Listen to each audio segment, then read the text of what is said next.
topic for Viva is IOC and DI. IOC means inversion of control and DI means dependency of injection. How they perform their action on spring we're going to say today about it.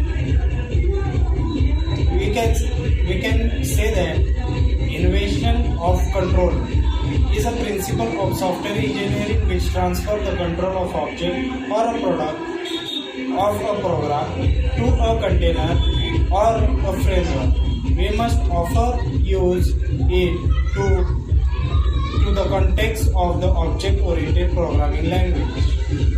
It consists of traditional programming in which our customer code makes calling to the library.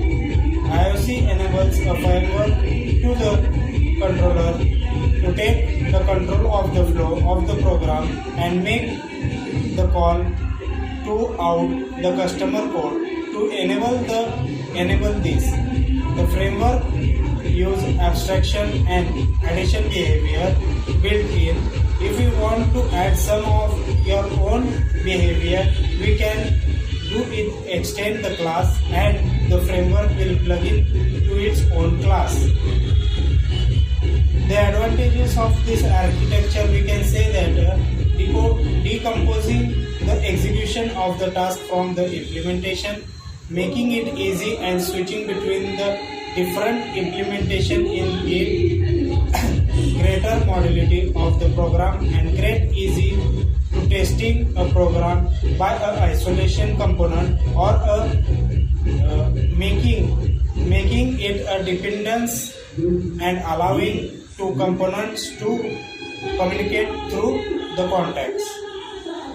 While in dependency injection, we can say it is a pattern we can use to implement IOC where the control begins invasion in the setting of the object dependency, connection object with the other object or injection object of the object themselves.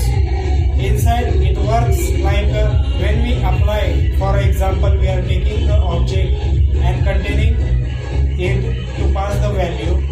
We create this function that can call directly to the thread which is implemented and show to the customer when in the front end that how it displays and works to it.